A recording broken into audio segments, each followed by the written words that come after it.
Wow. Ini medalinya, medali Paralimpik. Paralimpik. Ya. Silakan dipakai Mas Pak. Pakai ya? Ini saya, ya. Ya. Ya, monggo. Dipakai lagi di sini nih. Jadi di sana pakai lagi sini.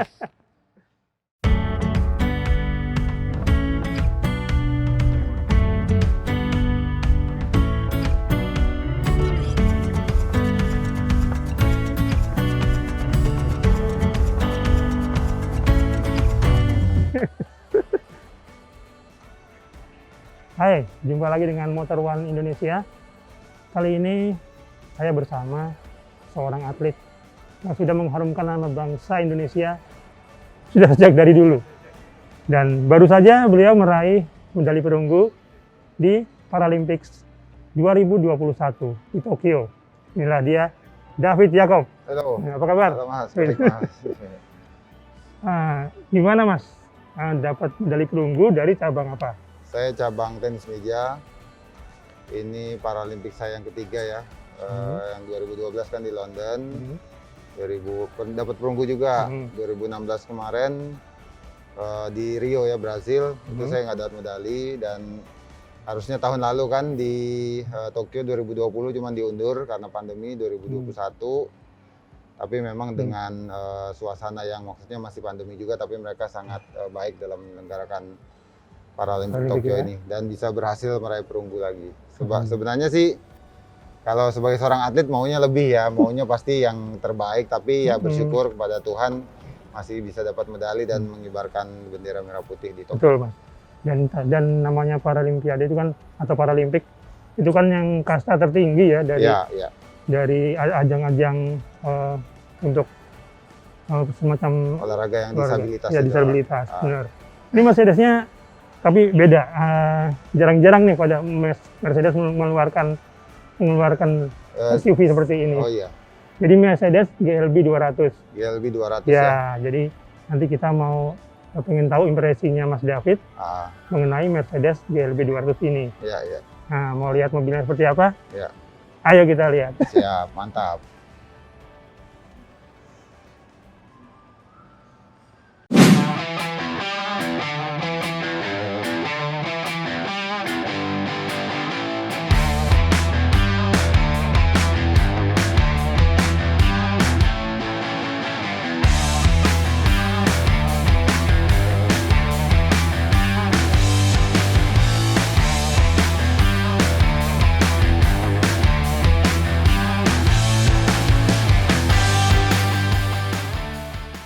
Udah pernah bawa Mercy, Mas? Kalau Mercy terus terang belum saya. Ini baru kali kalau ini. punya belum pernah ya. Kalau bawa mungkin pernah punya teman, tapi jarang-jarang juga. Berarti ini sekarang lagi ngerasain Mercy. Ini mantap nih.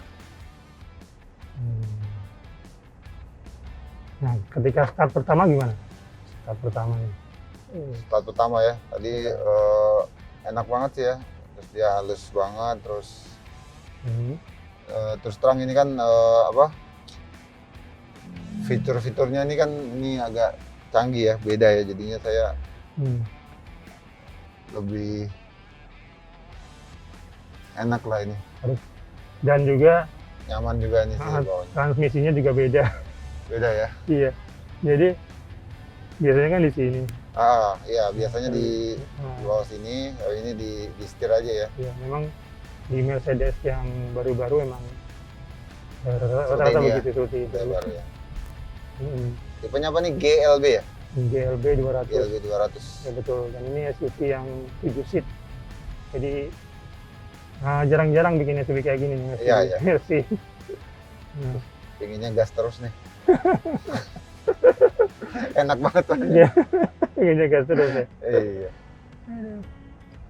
Nah, kalau dari sisi tempat duduk nih, kan ada legroom dan ada ruang untuk kepala, itu masih luas ya? Iya, luas. Dan pandangan juga. Terus terang tadi pas baru naik saya mau mundur-mundurin, nyarinya di bawah nih. Nyarinya di bawah, ternyata di sini nih, di dekat pintu gini. Tinggal mundur, Iya, majuin maju canggih mundur. banget. Nah, itu juga yang atas bisa. Iya, Ini kan ini bentuknya kalau ada ini kan buat kursi kan. bentuknya bentuk kursi gitu. Iya, Hmm. ini buat maju mundur. Dia buat maju mundurnya. Keren lah, keren. Oh, waktu pertama-tama juga memang masih kagok sih mas. Iya. Ini lama-lama enak. Hmm. Kalau buat saya sih ya Hmm. enak banget. Oke. Di antara beberapa merek yang pernah anda coba, Iya. ya nggak usah disebutin juga nggak apa-apa sih. Iya, ya. Kira-kira ini masuk yang level mana nih? Wah, ini level pastinya level udah level atas lah ya. Atas Level ya. atas, level yang berkelas lah. Gitu. Berkelas. Dan saya kasih tahu aja Karena nih. kan pastinya Hmm. namanya Mercy itu kan pasti Hmm. dia menciptakan sesuatu kan pasti yang terbaik ya. Maksudnya pasti terbaik. Udah Hmm. kualitasnya kita udah nggak perlu ragukan lagi lah. Tuh. Ya, Bahkan dengan ini kan masuk ini entry level, maksudnya ya. harganya ini nggak sampai 1 miliar mas, nggak sampai 1 Oh, iya? miliar. Iya. Ya, Untuk sekitar- ukuran Mercy ya Iya, inilah betul. maksudnya nggak terlalu ini ya nggak terlalu tinggi mahal, lah nggak terlalu tinggi, untuk betul. ukuran Mercy. Tapi kita udah bisa mendapatkan fasilitas seperti Mercy, bukan Iya, seperti iya. Mercy, memang fasilitasnya Mercy. Iya, Ini termasuk layarnya juga layarnya Mercy. Layarnya iya, iya. Untuk apa kelas yang atas juga sama. Memang ada beberapa yang dikurangi ya, seperti pengaturan setirnya kan nggak elektrik ya, masih manual, Iya, iya. masih harus manual begitu. Tapi kan dengan menyandang nama Mercy itu udah Iya. menaikkan gengsi, bukan gengsi ya, menaikkan ini kita apa? Ya derajat lah apa? Iya. Pokoknya kalau udah naik Mercy itu udah Eh, ya maksudnya prestis lah. Prestis, betul, prestis yang saya bilang tadi. Oh ya mas, maaf dengan kondisi disabilitas ini, Ya. ketika anda menyetir belajar dulu apa mengalami kesulitan? Nah, dulu pertama kali tuh SMA sih saya. SMA saya ya belajar mobil kan, minta ke orang tua untuk latihan mobil. Hmm. Itu masih namanya sekolah mobil dulu kan ya masih matic gitu kan. Masih Oh, manual, manual, maksud saya manual. manual. Udah selesai latihan akhirnya dulu ada mobil kayak Kijang gitulah, kita punya mobil Kijang. Orang tua saya masih masih khawatir lah karena kan keadaan tangan saya kan seperti ini, maksudnya disabilitas. Tapi saya bilang ya udah latihan, udah bisa. Dan waktu dulu kan masih jarang mobil ini kan, mobil-mobil matic lah. Jadi saya bawa pertama kali masih manual juga. Tapi ya maksudnya tetap pelan-pelan apa ya memang akhirnya bisa gitu loh. Ya semuanya kan kalau udah kita punya kemauan, punya tekad, terus udah terbiasa ya akhirnya udah bisa. Dan orang yang misalnya ada yang temannya pengen numpang nih, pengen naik, itu ada rasa khawatir nggak temannya atau biasa-biasa aja? Nah, dulu ada pas baru-baru belajar. Oh ya gitu. Fit, lu yakin bisa Fit? Ya tenang aja. Dan ternyata bisa kan? Ya bisa kan. Ya memang beberapa teman awalnya ya khawatir kan pastinya kan dengan keadaan. Cuman kan kita ya namanya awal-awal kan pasti pelan-pelan apa gitu kan. Betul. Ya. Dan yang ngajarin siapa mas? Atau dari kursus atau didak? Enggak, dari kursus. Ya? Dari kursus. Terus ya habis itu memberani. Kalau kita kursus doang terus nggak berani untuk terjun langsung ke ini kan ya nggak lancar-lancar kan. Iya benar. Jadi setelah kursus ya memberanikan diri untuk ini. Oh iya. Dan gurunya juga ngajarinya biasa aja, nggak ada rasa khawatir juga ya. Gurunya waktu itu cuman ini sih, maksudnya karena kan kalau belajar kan dia lebih ini kan ada dia lebih safety lah, jadi dia bisa ngajarin. Nah kembali ke karier anda nih sebagai atlet para table tennis atau para Olimpik tenis meja. Ya.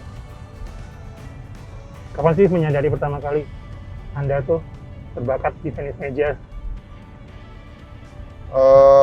Awalnya kan pasti semua juga kenal karena main-main biasa aja kan, belum kepikiran jadi atlet.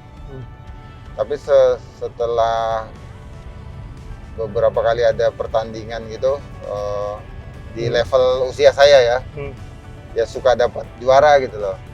Kita dapat juara. Oh ya, Terus berapa tahun waktu itu? ya umur kelas pemula 11 tahun, 12 Oh. tahun, 15 tahun. Ya walaupun nggak selalu juara satu, tapi ya sering dapat nomor lah. Sering dapat nomor, orang tua ngelihat saya ada potensi di situ kan. Terus pada saat pertandingan tuh malah memang ada mental bertandingnya gitu loh. Cukup baik, akhirnya orang tua lebih serius lagi memasukkan saya ke sebuah klub ya. Ya di situ mulai pada saat masuk klub ya saya ya akhirnya ya ini mungkin saya akan jadi seorang atlet lah. Tapi tetap orang tua berpesan sih waktu itu tetap harus pendidikan juga jangan ini ya, jangan dilupakan, tetap harus sekolah juga. Terus pertama kali kejuaraan yang diikuti? Wah, kalau pertama kali banget itu ya itu antar SD gitu ya. Kalau yang ini deh, yang internasional. Oh, internasional. Internasional itu junior nasional. Oh, junior nasional. Junior nasional waktu itu di Malaysia, Kuala Lumpur.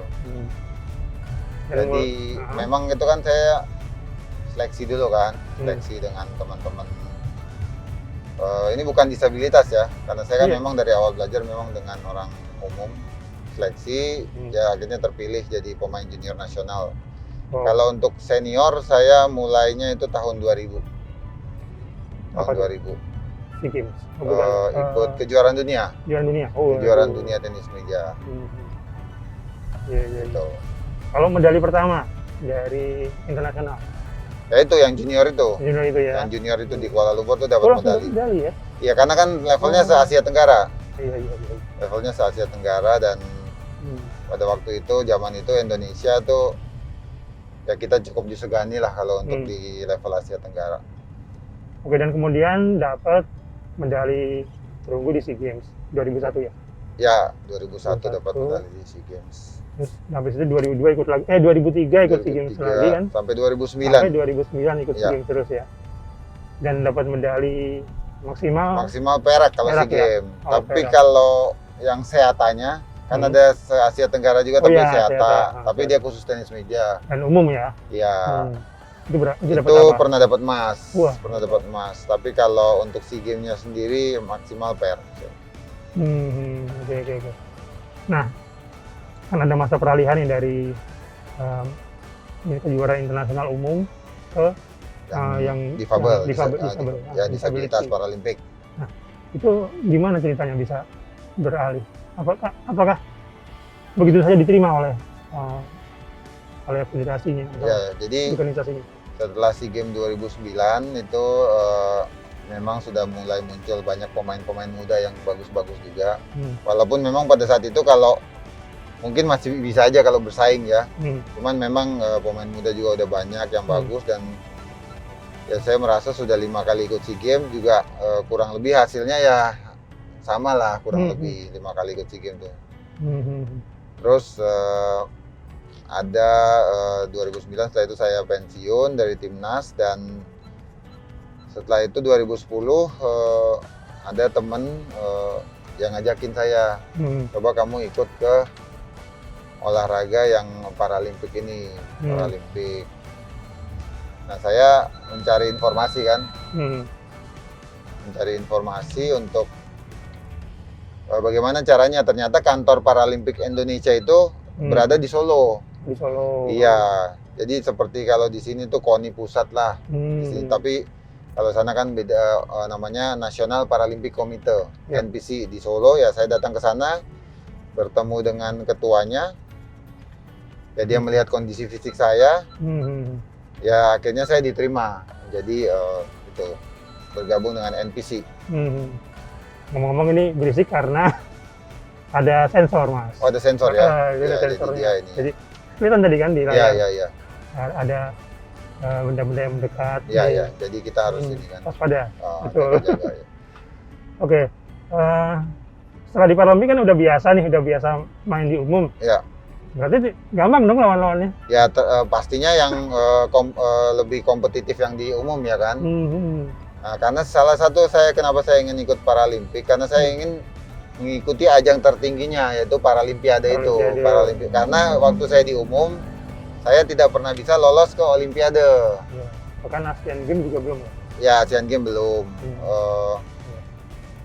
Tapi kalau Asian Games itu karena nggak dikirim sama ininya, organisasinya sih. MSI. Gitu. Iya, Jadi saya ingin ikut di yang tertingginya di Paralimpiade. Akhirnya 2011 itu saya mengikuti berbagai macam kompetisi single event ya, open turnamen. Nah, sampai saya mendapatkan peringkat dunia yang cukup baik. Dan 2012 akhirnya saya lolos di London, Paralimpik London 2012. Jadi kurang lebih itu pertama kali atlet tenis meja yang lolos di Paralimpik. Itu saya perlu waktu kurang lebih 1 tahun tuh untuk bisa lolos karena saya mengikuti event-event kan. Ternyata untuk ikut Paralimpik itu tidak hanya ikut gitu aja, harus memenuhi persyaratan pertandingan, jumlah pertandingan, poin dan juga peringkat dunianya kan. Jadi saya nih masuk di kelas 10 Mas. Kalau di Paralimpik itu di kelas 10 itu kelas disabilitas yang paling ringan, kecacatannya paling ringan lah. Ya di Paralimpik London itu pertama kali ikut dan mempersembahkan medali perunggu. Wow. Ya, itu jadi pokoknya Indonesia sudah lama banget lah nggak dapat medali di Paralimpik. Nah saya pertama kali lagi dapat medali untuk Indonesia di Paralimpik London 2012. Wow. Nah berarti ini yang Paralimpik kedua ya? Ini yang ketiga kalau Tokyo. Ketiga ya? 2012 kan di London yang pertama. Yang sebelum Tokyo di Rio, Brasil. Di Rio ya. Tapi nggak dapat ya? Nggak dapat, kalah saya. Kalah ya. Nah itu Mas, Anda kan udah lama nih berkarir nih ya. Nah itu kira-kira seperti yang kita ngobrol tadi di hotel ya. Iya. Kira-kira mau sampai kapan nih jadi atlet tenis meja? Kalau saya ini kan ya maksudnya memang tenis meja ini benar-benar istilahnya passion saya lah. Saya benar-benar menikmati bermain tenis meja. Ya kalau untuk sampai kapannya juga sebisa saya aja. Selagi saya masih berprestasi, walaupun memang lawannya kan pasti lebih muda-muda. Selagi saya masih bisa jaga kondisi, berprestasi, ya saya akan masih terus bermain. Apa itu Mas? Kayaknya masukkan ke center nih. Oh gitu. Oh iya, saya pernah dengar Anda pernah main pingpong sama Presiden SBY, benar? Pernah. Dulu masih Pak SBY. Dan Pak Jokowi juga pernah. Pak Jokowi pernah juga. Ya. Oh, aduh. Berapa presiden tuh? Kalau main tenis meja 2. 2 presiden, yang sama SBY, Pak SBY. Pak SBY dulu di istana kan? Istana, menang kalah.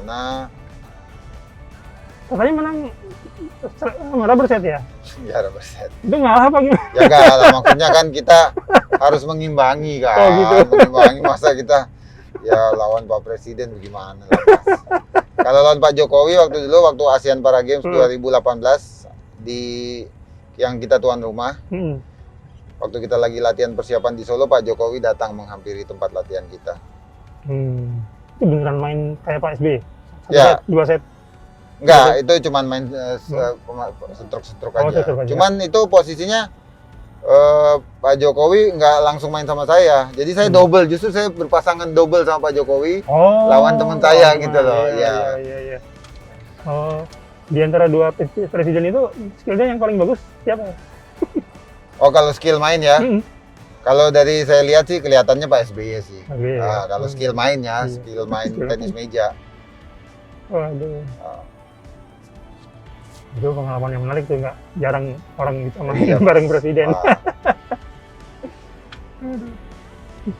Waktu yang SBY dalam rangka waktu itu 2011 ya, saya kan dapat medali emas waktu itu terbanyak. ASEAN Para Games, waktu itu kita diterima di istana. Ya disediain meja tenis meja itu untuk bisa bermain Pak SBY. Iya, oke. Oke, berarti Mas David sudah main di banyak event ya? Ya, yang di Paralimpik ya? Yang untuk disabilitas Paralimpik, ASEAN Para Games, terus level Asia tuh ya, ASEAN Para Games, terus yang level Asia Tenggara juga, di Seata juga. Iya. Iya kan, udah banyak medali juga. Udah cukup banyak lah Mas. Ya, ada minat jadi pelatih? Jadi pelatih ya? Hmm. Ya jadi pelatih saya kan sebenarnya ada klub juga. Ada Klub juga sama teman-teman. Cuman saat ini karena ya banyak teman saya sih pelatih yang ngurus sih. Saya sama teman-teman. Jadi saya karena masih aktif main. Kalau pelatih kan itu kita nggak bisa sembarangan ngelatih juga Mas. Kita kan harus fokus juga kan. Kalau kita mau jadi pelatih yang baik gitu loh. Esensi juga ya? Iya kita harus mungkin ada ikut maksudnya pendidikan pelatih juga. Terus kita kan pelatih itu kan nggak asal-asal ngelatih juga, harus kita mengenal juga anak karakter anak-anak didik kita seperti apa gitu. Jadi harus fokus sih, kalau cuman ngelatih gitu aja ya susah gitu loh untuk anak didiknya bisa. Ini pas banget nih Mas mobilnya buat saya nih. Sennya di kiri kanan nih. Iya, sennya di kiri buat Anda pas sekali. Nggak repot. Dan saya lihat Anda nyetirnya satu tangan ya? Satu. Wah, luar biasa. Ini sebenarnya kalau ini buat pegang aja sih bisa, tangan kanan gini. Pegang, dia cuma ngontrol gini. Cuman kalau untuk gerak-gerakin sih susah, susah gitu. Cuman kalau dia megang berhenti gini bisa. Iya. Cuman mungkin ini saya satu sih maksudnya yang mau saya sampaikan di sini juga maksudnya buat anak-anak muda yang memiliki keterbatasan fisik Mas ya.